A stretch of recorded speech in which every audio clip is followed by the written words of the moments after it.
Halo sahabat Komsos Setanah Air, jumpa lagi bersama kami Komsos Paroki Santo Yosef Fakfak dalam acara Bincang Singkat Sahabat Komsos. Sore ini saya sudah ditemani oleh Adik Bartolomeus Nauri atau yang sering kita sapa Adik Atol. Selamat sore Adik Atol. Selamat sore. Apa kabar? Baik. Baik sahabat Komsos Tanah Air, Adik Atol ini adalah orang muda Katolik yang energik dan aktif. Dia terlibat langsung di dalam kepengurusan seksi kepemudaan Dewan Paroki Santo Yosef Fakfak. Selain itu juga aktif di dalam kepengurusan lingkungan Santa Teresia, di mana posisinya sebagai sekretaris. Dia juga adalah seorang organis di Gereja Paroki Santo Yosef Fakfak yang biasanya bertugas mengiringi misa. Nah, yang luar biasa lagi, Adik Atol ini adalah Ketua Pemuda Katolik Cabang Fakfak atau yang biasanya disingkat PK. Adik Atol, motivasi awal atau motivasi dasar untuk terlibat aktif di dalam kegiatan gereja ini apa? Baik, halo sahabat Komsos Tanah Air, Pro Ecclesia et Patria. Bagi saya yang paling mendasar bagi saya adalah yang pertama, sebagai motivasi adalah saya seorang Katolik. Pertama saya seorang Katolik, saya dibaptis, lalu kemudian hampir keluarga besar saya itu pada kehidupannya memang banyak melakukan pelayanan terhadap gereja dan juga yayasan-yayasan Katolik. Ibu saya, Mama almarhum itu sampai masih melayani yayasan sampai dengan kemudian menghembuskan nafas terakhir. Lalu bagi kami anak-anak itu semuanya bersekolah atau pendidikannya itu semua di yayasan Katolik. Itu yang pertama mendasari saya sehingga hari ini boleh ada beberapa pengalaman di kepemudaan. Lalu untuk di kepemudaan sendiri saya sejak SD kurang lebih tahun 95-96 itu sudah terlibat memang di waktu itu masih mudika. Tahun-tahun itu masih mudika sampai dengan tahun 99 saya tamat SMP itu saya diajak suster kongregasi dari YSF itu keluar lalu disekolahkan di tingkat SLTA. Itu saya diambil STM bangunan itu di Jembrana, Bali Barat.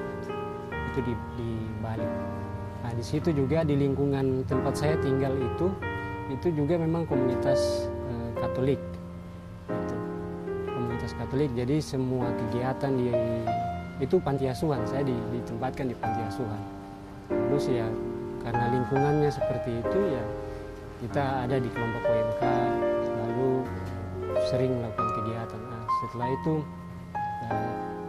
saya kembali itu sekitar tahun 2008 ke Fakfak, kembali ke Fakfak. Itu karena sudah didasari dengan kegiatan di luar seperti itu, ya kembali ke sini ya sudah otomatis langsung bergabung langsung bergabung di gereja, lalu masuk di kelompok pemuda. Nah, itu yang jadi bagi saya itu yang karena kedekatan secara keluarga yang selama ini kemudian melayani gereja dan juga kegiatan-kegiatan pastoral lainnya, yayasan. Nah, itu yang membuat saya merasa saya sudah bagian daripada kehidupan gereja. Kemudian di dalamnya ada kegiatan-kegiatan organisasi ya sudah wajib bagi saya untuk ada di dalam situ untuk membantu misalnya Dewan Paroki dalam setiap program kegiatan kehidupan gereja dan bermasyarakat. Mungkin berarti ini kalau mau dibilang motivasi yang paling besar itu sebenarnya datangnya itu dari lingkungan keluarga dan lingkungan sekolah ya? Iya, boleh dikatakan begitu. Iya. Nah ini kan Adik Atol ini kan mulai aktif di gereja kan sedari kecil ya, sedari kecil sampai dengan bersekolah di luar pun masih tetap aktif. Ada pengalaman-pengalaman positif tidak yang didapatkan setelah aktif dalam lingkungan gereja? Hal-hal positif yang mungkin bisa diceritakan. Hal-hal positif sungguh luar biasa dan banyak itu menurut saya. Jadi ketika karena di gereja ini salah satu bentuk pendidikan di luar dari sekolah ya, tapi ada gereja juga kan memfasilitasi segala sesuatu terhadap umat untuk kemudian mengembangkan diri melalui kegiatan-kegiatan di gereja. Jadi secara tidak langsung ada pengetahuan yang kita bisa di sini. Saya pribadi dari yang misalnya tidak bisa, yang sederhana saja, yang tidak bisa tampil lalu berdiri depan orang banyak, dengan kegiatan-kegiatan di gereja saya boleh, dan sampai saya berterima kasih sekali bahwa sampai hari ini saya boleh bisa berdiri depan lalu berbicara dengan misalnya ada kegiatan OMK begitu, saya bisa berdiri depan lalu jarang orang bisa itu. Berarti tapi secara karena, tidak langsung peran gereja itu untuk membantu rasa percaya diri itu juga membentuk karakter dan rasa percaya diri itu luar biasa bisa memang didapat melalui kegiatan gereja. Ya. Nah, Adik Atol kan terlibat juga di Dewan Paroki Santo Yosef Fakfak. Kalau tidak salah seksi kepemudaan ya. Iya. Nah, ini seksi kepemudaan ini ada nggak program jangka panjang atau mungkin jangka pendeknya? Iya, kalau untuk di Paroki Santo Yosef sendiri itu memang setiap tahun pasti kita diminta untuk usulkan program. Lalu memang sudah ada beberapa program yang kita usulkan ke Dewan Paroki. Ada kegiatan jangka pendek dan juga jangka panjang. Cuma memang semenjak tahun 2020 kemarin, yaitu setelah pandemi COVID, itu memang ya agak bukan menghalangi tetapi membatasi program-program. Berarti sementara dipending dulu ya program-programnya itu. Tapi ya saya pribadi dari seksi kepemudaan berterima kasih karena ada walaupun demikian masih ada kegiatan-kegiatan yang dilakukan oleh seksi lain itu yang melibatkan adik-adik teman-teman muda ini. Misalnya di paduan suara, lalu mempersiapkan perayaan besar seperti Paskah, Natal, itu adik-adik ini terlibat begitu, dilibatkan. Nah, ini untuk rekan-rekan muda ketahui bahwa seperti tadi yang sudah saya katakan, Adik Atol ini adalah Ketua Pemuda Katolik Cabang Fakfak. Nah, Adik Atol, kalau saya boleh tahu, kira-kira ini anggota PK ini sendiri, Pemuda Katolik di Kabupaten Fakfak ini sendiri berapa banyak? Sebenarnya karena ini komisariat cabang dari Fakfak, mewakili Fakfak, jadi kita punya komisariat daerah kan di provinsi. Nah, untuk anggotanya sendiri kami kurang lebih 50-an sampai 60-an orang. Ini cara perekrutannya ini bagaimana ini?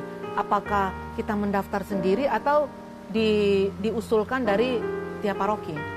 Ya, memang sebenarnya seperti tadi, kalau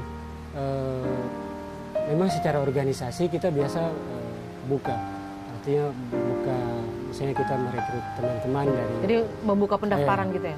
Membuka pendaftaran itu dengan pasti kita awali dengan LKTD seperti itu, latihan kepemimpinan dasar di Pemuda Katolik, itu sekalian kita menarik minat atau merekrut teman-teman dari, kita masih menggunakan wilayah pastoral, jadi kita pakai paroki dan stasi. Jadi biasa teman-teman kita minta satu persatu ke stasi, bisa gabung. Tapi yang menurut saya pada intinya itu, kalau teman-teman seperti tadi pengalaman saya bahwa lewat kegiatan kepemudaan bisa membentuk karakter kita, Maka saya lebih sependapat kalau teman-teman ini membawa diri masuk apa? Jadi istilahnya masuk, iya.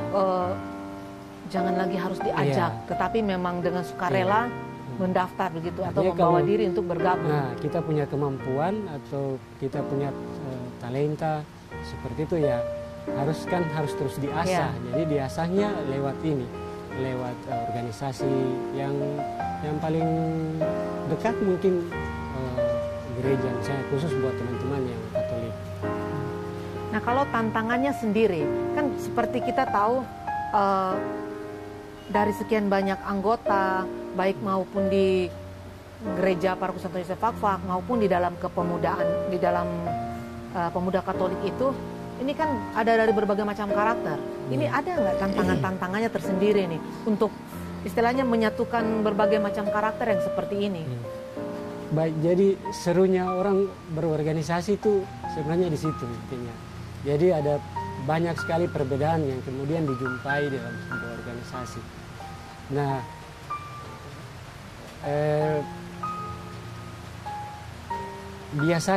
biasanya itu yang paling membuat kita buntu. Artinya untuk pengurus buntu itu sebenarnya tidak bukan masalah besar sih. Cuma kembali ke pribadi teman-teman. Jadi kadang kita kan tidak bisa memaksa kehendak teman-teman. Artinya kita ajak rapat, kumpul atau buat kegiatan.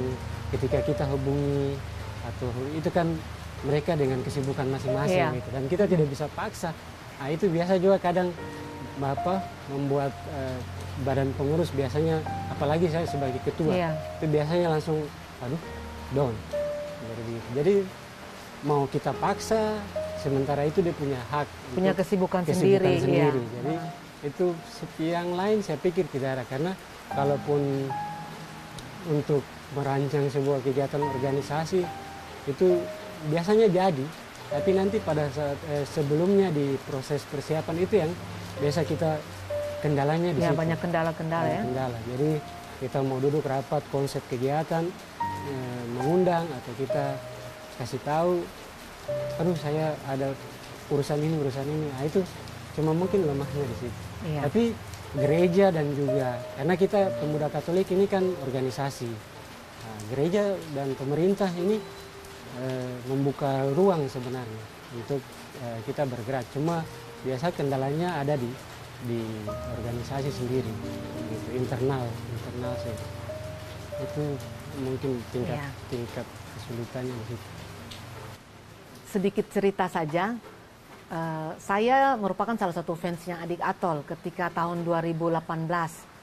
Pada saat itu, Adik Atol berperan sebagai tokoh Yesus dalam drama Jalan Salib Hidup yang diadakan oleh panitia Pasca 2018. Benar-benar totalitasnya dalam memerankan karakter tokoh Yesus itu luar biasa. Selain itu benar-benar dia itu menjiwai, sampai-sampai membuat kita itu menjadi terharu dan bahkan meneteskan air mata. Mungkin bisa langsung kita lihat saja di tayangan berikut ini.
di saat banyak orang muda yang menghindar, bahkan mungkin menolak peran untuk menjadi tokoh Yesus itu, kok Adik Atol mau ketika diberikan peran menjadi tokoh Yesus?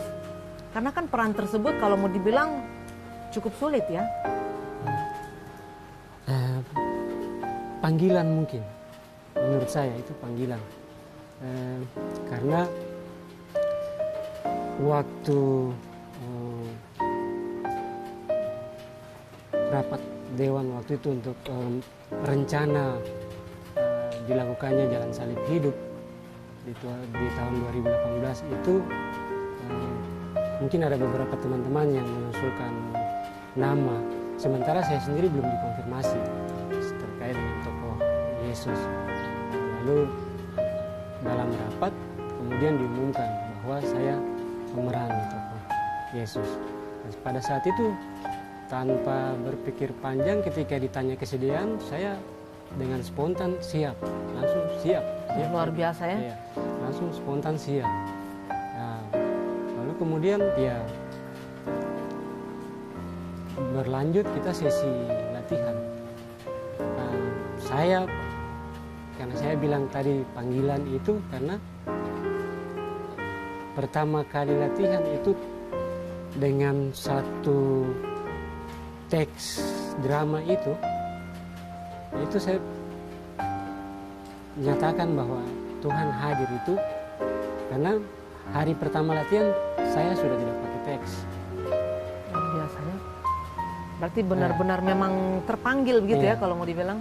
Karena memang malam saya langsung ya sudah berdoa aja, karena segala kemungkinan kan kita tidak tahu. Karena walaupun itu drama, tapi ya kalau kita berusaha mau menghadirkan peristiwa sekian ribu tahun yang lalu, ya banyak kemungkinan yang akan terjadi. Ya saya setelah besoknya mau latihan, saya malamnya saya buat penitensi sendiri, lalu saya pasrah diri, lalu hanya tidur lalu lihat teks drama. Besoknya puji Tuhan saya hampir ya tidak satu buku itu saya hafal, tidak, tapi mampu menguasai.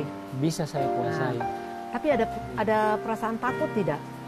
Maksudnya takut, aduh saya bisa tidak ya? Seperti itu. Kalau saya kemarin tidak sama sekali. Makanya saya bilang Tuhan hadir karena mulai dari hari pertama latihan, setelah malam saya berpasrah, saya bilang apapun yang mau jadi nanti dalam latihan sampai dengan hari H, terjadilah misalnya. Ada mungkin ketika ini ya memerankan tokoh Yesus itu, mungkin setelah itu ada nggak pengalaman iman yang didapatkan setelah melalui semua itu? Nah, kalau pengalaman iman, saya pribadi memang merasakan. Artinya setelah berperan sebagai Yesus, kemudian banyak perubahan. Artinya baik sikap pribadi saya, lalu ada hal-hal nyata yang kemudian saya yakin bahwa itu hasil dari peran yang saya ambil. Misalnya ya di kantor, saya kebetulan seorang PNS. Ya. Nah, jadi di kantor setelah pasca itu saya mulai dipercaya di kantor. Artinya untuk ambil beberapa pekerjaan, menghandle beberapa pekerjaan, mengkoordinir kegiatan. Artinya saya merasa bahwa ini hasil dari peran yang kemarin. Berarti istilahnya ada berkat tersendiri ada juga ya? Ada berkat tersendiri untuk saya. Di kesempatan ini setelah kita bercerita tentang perjalanan Adik Atol sehingga aktif dalam kegiatan gereja, terus memerankan tokoh Yesus dalam drama Jalan Salib Hidup, mungkin Adik Atol punya harapan-harapan tersendiri khususnya untuk kaum muda kita atau mungkin untuk gereja kita. Iya, bagi saya untuk ya teman-teman muda Katolik, lebih khusus di Paroki Santo Yosef di Kabupaten Fafak, dan lebih luas lagi teman-teman muda Katolik setanah air. harapan saya bahwa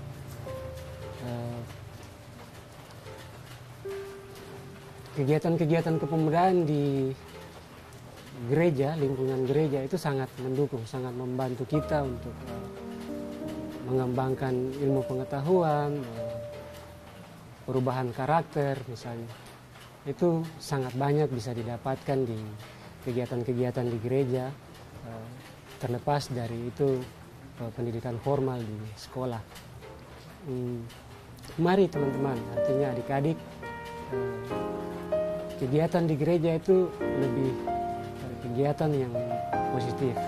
Artinya di tengah perkembangan zaman teknologi, era modernisasi sekarang di era ini, itu banyak kegiatan pengaruh-pengaruh teknologi yang kemudian itu sangat tidak mendidik, artinya kalau tidak dimanfaatkan dengan baik, itu menurut saya. Jadi salah satu tempat atau salah satu basis kegiatan yang menurut saya paling positif dan paling baik adalah kegiatan-kegiatan di lingkungan gereja, menurut saya. Jadi teman-teman, adik-adik muda Katolik, bergabunglah, karena di lingkungan gereja itu kan tidak membuka pendaftaran. Artinya mungkin ada uang pendaftaran sekian untuk masuk UMK. Semuanya gratis ya? Sekian, ya. Semua kan gratis. Kita datang gratis, lalu mengambil ilmu itu kan gratis. Jadi gereja membuka peluang. Petugas-petugas pastoral dalam hal ini, pastor, paroki, dewan paroki, itu sangat membuka ruang, sangat terbuka sekali untuk kita orang muda untuk masuk, menyumbangkan talenta kita, mengembangkan diri, saling berbagi pengalaman. Tentunya bisa saja untuk kemajuan gereja, perkembangan umat, lalu juga kembali ke diri kita sendiri bahwa bisa mengembangkan diri kita. Artinya, menurut saya mungkin itu, dan saya berharap bahwa adik-adik, teman-teman muda Katolik lebih aktif, lebih bisa mendekatkan diri kepada di gereja lewat kegiatan-kegiatan itu. Banyak kegiatan kan. Mungkin di kesempatan ini juga Adik Atol mau mengucapkan terima kasih kepada rekan-rekan yang sudah selalu memberikan dukungan, motivasi juga untuk Adik Atol sehingga bisa berada di posisi seperti ini melewati tahapan demi tahapan. Oh iya. Saya persilahkan. Pasti. Ya, baik kepada sahabat-sahabatku, sahabat-sahabat pemuda Katolik, UMK khususnya, UMK luar biasa. Terima kasih banyak. Semenjak 2009, saya pribadi khususnya 2009 saya sudah ini dan bergabung di OMK sampai dengan hari ini. Banyak kegiatan yang kita lewati sama-sama, banyak pembelajaran yang kita lewati sama-sama. Saya pribadi berterima kasih atas kebersamaan itu dari sekian tahun yang lalu sampai dengan hari ini. Saya boleh dipercaya untuk beberapa khususnya di lingkungan paroki untuk beberapa jabatan. Lalu kebetulan hari ini saya sementara posisi sebagai Ketua Pemuda Katolik Komisariat Cabang Fak-Fak untuk kabupaten, ya lingkup kabupaten. Jadi saya berterima kasih untuk semua dukungan, semua kerjasama adik-adik OMK dan teman-teman pemuda Katolik yang selama ini membantu proses pengembangan diri saya sampai saat ini saya boleh menjadi Ketua Pemuda Katolik Komisariat Cabang Fak-Fak. Untuk itu saya berterima kasih. Mohon maaf jika dalam kebersamaan kita ada hal-hal yang mungkin menurut teman-teman salah, saya mohon dimaafkan. Baiklah sahabat Komsos Setanah Air, banyak hal-hal positif yang bisa kita ambil dari pengalaman Adik Atol Nauri. Sekalipun di usianya yang muda, sudah cukup pengalaman yang dia lewati. Jadi kalau bisa kita bilang bahwa sebenarnya motivasi awal untuk kita bergabung dan aktif di dalam kegiatan gereja itu sesungguhnya berasal dari lingkungan keluarga dan juga lingkungan sekitar kita. Entah itu mulai dari sekolah kita, teman kita, atau mungkin dari hal-hal yang lain. Selain itu juga gereja merupakan wadah bagi rekan-rekan muda untuk terlibat aktif di dalam setiap kegiatan, khususnya kegiatan orang muda. Selain itu, dengan kita aktif di dalam kegiatan-kegiatan gereja, itu bisa menumbuhkan rasa percaya diri bagi kita, khususnya kaum muda. Tetaplah aktif dan tetaplah berkarya untuk gereja kita. Demikianlah bincang singkat sahabat Komsos bersama kami, Komsos Paroki Santo Yosef Fakfak. Jangan lupa tetap like, comment, share, dan subscribe. Karena subscribe dari Anda adalah motivasi bagi kami untuk terus berkarya. Kami juga mengucapkan terima kasih kepada pimpinan Geraha Lekok Darmanville, Bapak Yosef Mutra, karena sudah menyiapkan tempat serta dekorasinya yang begitu indah. Terima kasih Adik Atol atas kehadirannya bersama kami, sahabat Komsos Paroki Santo Yosef Fakfak. Sama-sama. Tuhan memberkati kita.